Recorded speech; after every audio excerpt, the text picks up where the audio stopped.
실리콘은 굉장히 저렴하고 그다음에 수술이 간편하고 하기 때문에 약간 실리콘이 이렇게 눌리고 피부가 얇아지면서 실리콘이 있는 만큼 뼈가 흡수가 됩니다.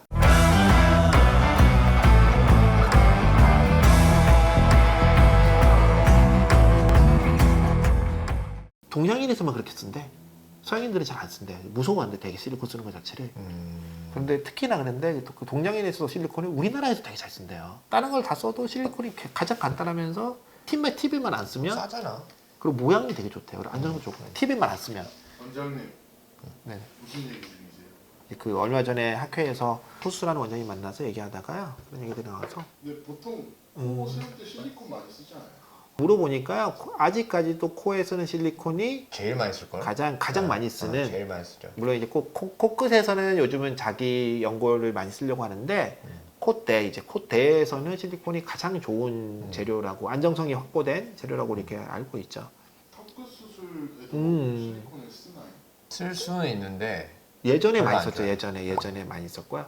실리콘이 굉장히 좋은 재료예요. 일단 기본적으로 굉장히 좋은 재료고 수술을 굉장히 간편하게 할 수 있기 때문에 보형물로 굉장히 좋은 보형물. 재료고요. 한 10년, 20년 전에 굉장히 유행했었죠. 근데 문제가 있어서 지금은 안 쓰잖아요. 많이 나와요. 거의 대부분이 안 쓰려고 하잖아요. 실리콘은 굉장히 저렴하고 그다음에 수술이 간편하고 하기 때문에 쉽게 넣었다가 뭐 안 되면 마음에 안 들면 뺄 수도 있고 이런 개념으로 수술이 굉장히 용이합니다. 뭐 전신 마취가 필요하지도 않고 그냥 국소 마취로도 가능하고 그러다 보니까 이제 하긴 했는데 턱 끝에 그 실리콘을 넣게 되면 수술 직후에는 굉장히 간편하게 실리콘을 넣고 없던 턱이 생기니까 되게 괜찮고 예뻐 보이는데 실리콘으로 덮여져 있는 바깥쪽 혈액은 실리콘이 막아버리기 때문에 혈액 공급이 안 돼요.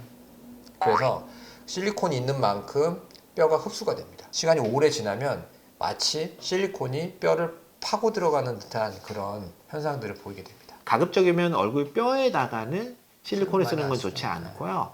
제가 얼마 전에 그래서 환자가 한 명 왔어요. 보시면은 교정과에서 교정을 하고 있는데 교정을 하기 위해서 옆 사진에 우리가 딱 찍잖아요. 찍었더니 교정 선생님이 실리콘이 들어가 있는데 그 밑으로 뼈가 녹았어요. 한번 수술병원에 상담 한번 해보세요. 이렇게 해서 환자가 왔는데요. 보시면은 실리콘의 위치는 굉장히 좋은 위치로 잘 들어가 있어요. 위치는 좋은데 그 밑으로 뼈가 녹아 있어요. 수술이 잘못됐다기보다는 실리콘 그러니까 자체가 보형물이 잘못된 거죠. 그리고 사실 이 보형물 실리콘도 굉장히 두꺼워요. 거의 이게 지금 한 7mm, 8mm 정도 되는 보형물인데 근데 실리콘은 또 재밌는 게 7mm, 8mm짜리를 넣어둬요. 이게 뼈가 7mm, 8mm 나온 것만큼 효과가 있지는 않고요. 처음에 좀 나아 보이다가 약간 실리콘이 이렇게 눌리고 피부가 얇아지면서 실제로는 뭐 한 3, 4mm 정도밖에 안 나온 정도 효과가 없긴 하고요. 그리고 우리 3D를 봤더니 딱 실리콘 들어가 있는 위치만큼이 모양이 이게 계단이 딱 져 있는 거죠. 수술은 실리콘이 딱 제거하고 실리콘이 나오게 한 만큼만 턱끝 수술로 나오게 하려고 실리콘이 이제 턱끝 수술로 대체하는 거죠. 수술은 다음과 같이 이렇게 딱 원하는 만큼 빼는 거는 한 5mm 정도 이렇게 뺐고요. 이런 수술 자체는 굉장히 간단합니다. 그래서 수술 전에 얼마나 걸리죠? 한 30분? 회복 기간은요? 이거는 회복 기간이라고 하는 거는 별로 없죠. 윤곽 수술에서도 제일 간단한 수술이기도 하고 사실은 이제 전신 마취를 대부분 하거든요. 물론 이것도 뭐 수면 마취로 할 수도 있지만 안전성을 위해서는 전신 마취하는 게 훨씬 더 낫죠. 그러니까 이런 경우는 사실 수술에 의한 회복보다는 전신 마취 후 회복이 더 시간이 더 필요한 경우가 있습니다. 그리고 뭐 다음 날 바로 일상생활 하는데 그러니까 물론 좀 부어 있죠. 부어 있긴 하지만 다음날 일상생활 하는데 전혀 지장 없고 식사하는데도 전혀 제한사가 없죠. 실리콘은 이제 얼굴 뼈에는 쓰지 않는 게 좋겠다. 예전에 사실 그런 것도 모르기도 했었어요. 실리콘 몰랐죠. 하방으로 뼈에 흡수가 생긴다는 것 자체를 몰랐었고, 근데 그게 이제 무턱을 이제 빼기 위해서 실리콘 쓰는 거는 거의 안 하죠. 좀 지양했으면 좋겠어요. 이거는.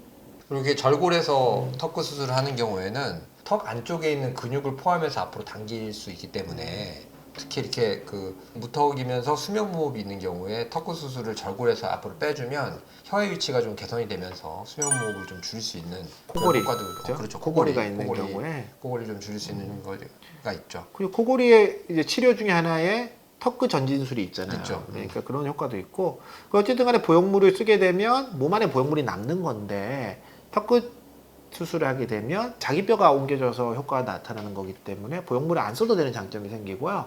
물론 이제 이 턱끝 수술하면서 고정할 때 이 피는 원하면 우리가 한 6개월 지나고 나서 뼈가 완전히 붓고 나서는 그때는 부분 마취로 뭐 한 5분 10분 정도면 충분히 제거하는 간단한 수술이어서 원하면 제거할 수도 있기 때문에 우리가 지금 와서는 무턱을 해결하기 위해서 실리콘을 쓰는 거는 정말 장점이 없는 것 같아요. 그래서 오늘은 이 턱끝 수술에 있어서의 실리콘 사용과 문제점에 대해서 저희가 한번 알아봤는데요. 이 내용들을 간단하게 이제 권 원장님께서 한 줄로 정리해 주시겠습니다. 예, 오늘은 이렇게 정리하도록 하겠습니다. 턱 끝에 실리콘 쓰지 마세요. 네, 오늘 여기까지 하겠습니다. 지금까지 양다이TV의 황종민. 법민수였습니다. 네, 감사합니다.